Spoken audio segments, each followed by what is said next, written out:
पुरस्कार विजेता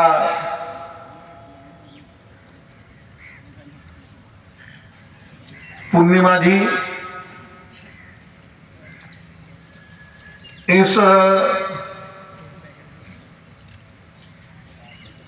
टाटा स्पोर्ट्स के जो प्रमुख है, इंचार्ज है, जो खेल जगत में नए खिलाड़ियों के निर्माण में सदा तत्पर रहते हैं, ऐसे आज के कार्यक्रम के विशिष्ट अतिथि मुकुल चौधरी जी,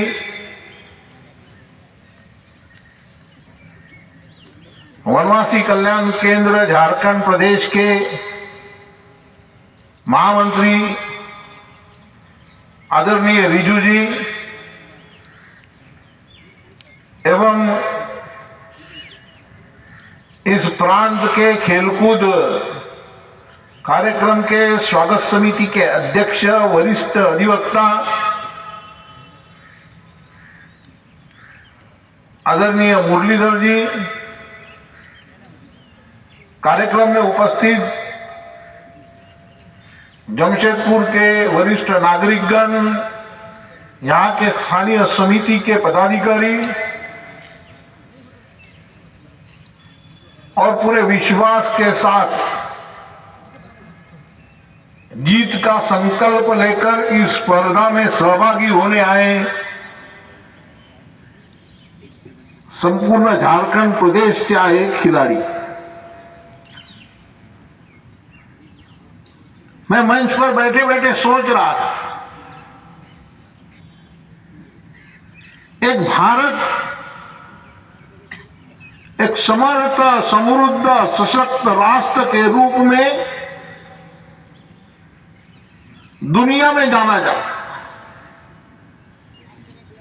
भारत की अपनी एक दुनिया में विशेष पहचान है।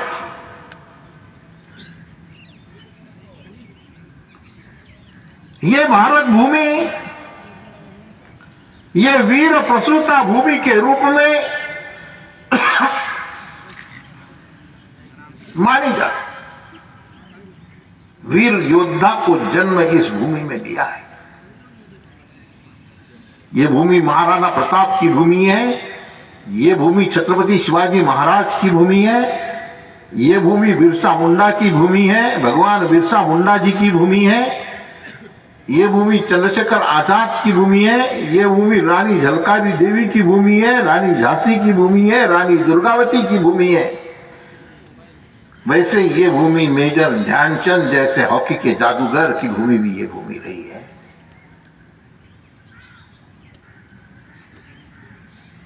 जब मैं अभी ओलंपिक का स्कोर कार्ड जब देखता हूं तो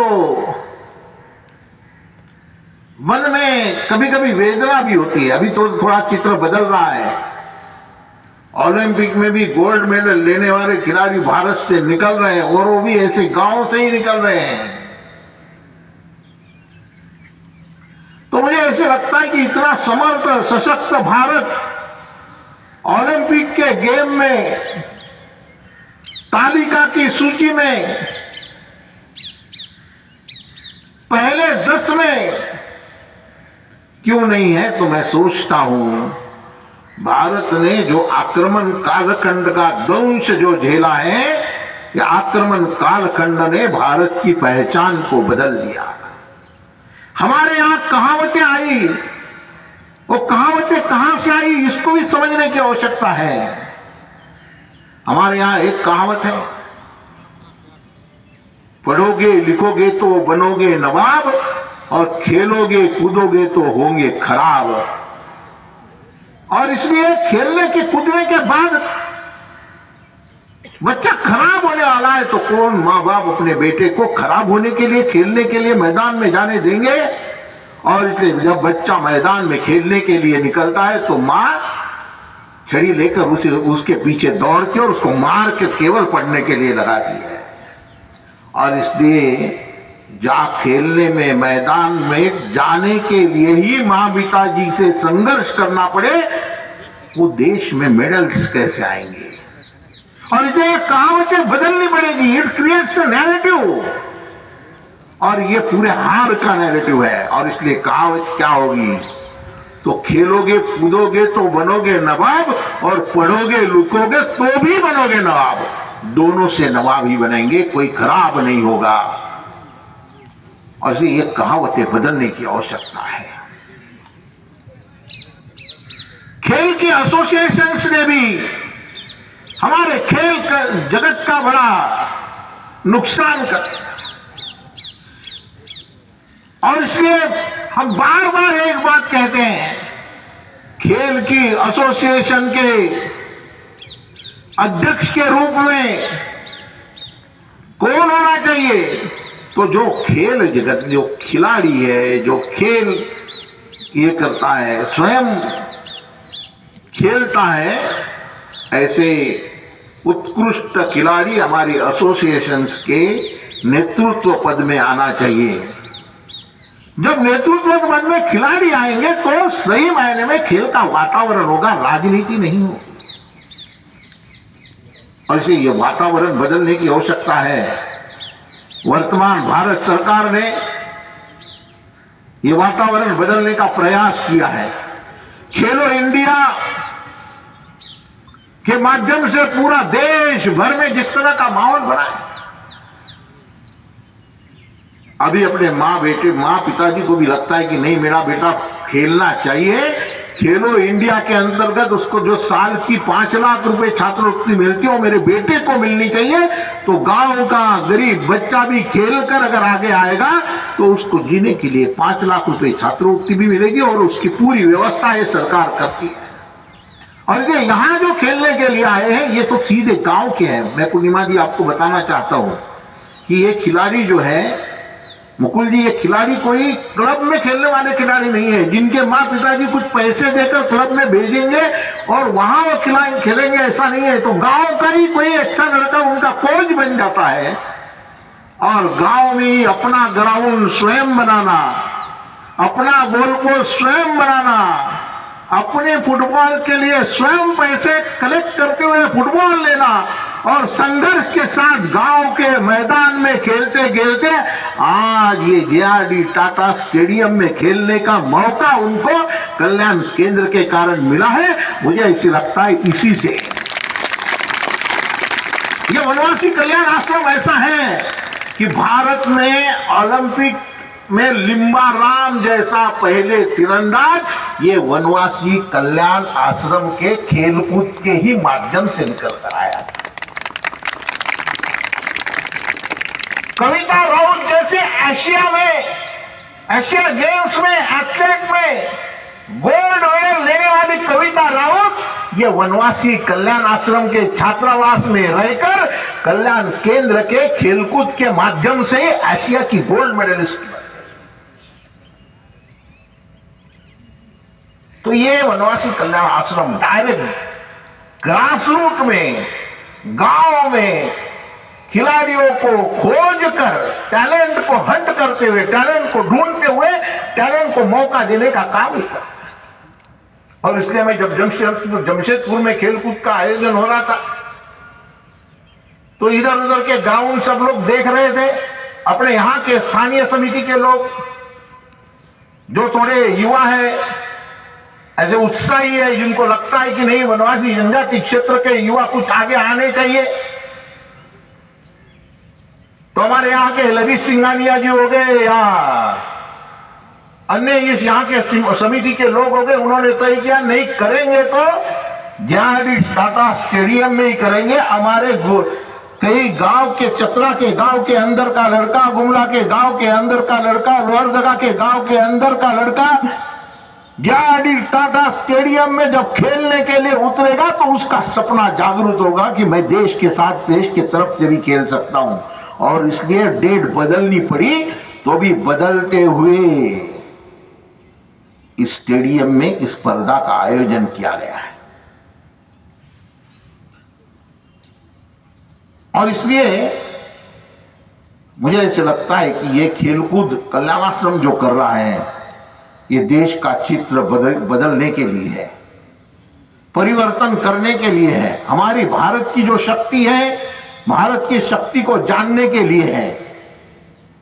और इसलिए आज ये अपनी स्पर्धा पूरी कल दोपहर तक चलेगी और इसलिए उद्घाटन में भी कोई पॉलिटिकल पार्टी के राजनेता मंच पर नहीं है। और इसलिए मंच पर कौन है, तो पूर्णिमा जी जैसी एक अच्छी प्लेयर मंच पर है, जो खेल जगत को आगे बढ़ाने का काम इस स्टेडियम के माध्यम से कर रहे हैं, ऐसे मुकुल जी मंच पर है।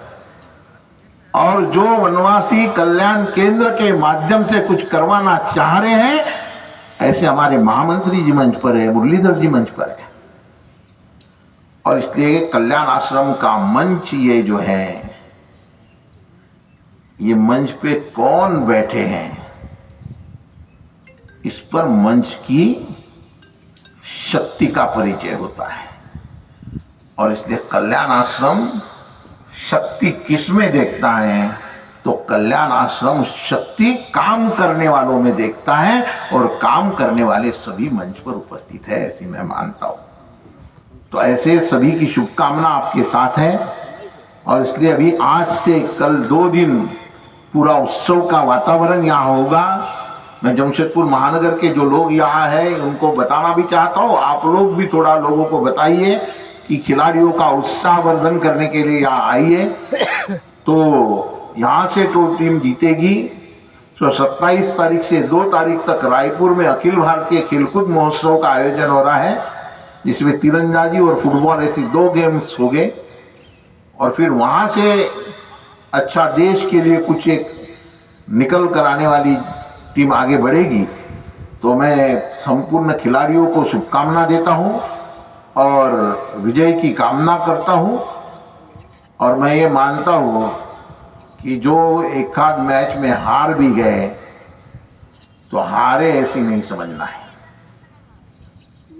हारे बगैर जीत की आकांक्षा भी नहीं जगती है। एक बार हारने से शांत नहीं बैठना है, एक बार हारने से और मजबूत संकल्प करना है।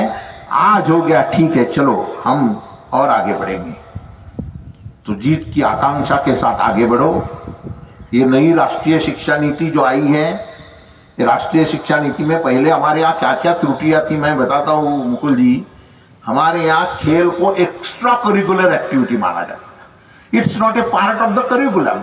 और इसलिए करिकुलम का पार्ट नहीं है। और इसलिए जो खेलने के लिए गया और वो परीक्षा में फेल हो गया सपोज, तो उसका तो जीवन ही बर्बाद होने वाला है। तो इसलिए माँ पिताजी क्या करते थे, उसको खेलने के लिए नहीं भेजते थे, भैया तू पढ़ाई कर।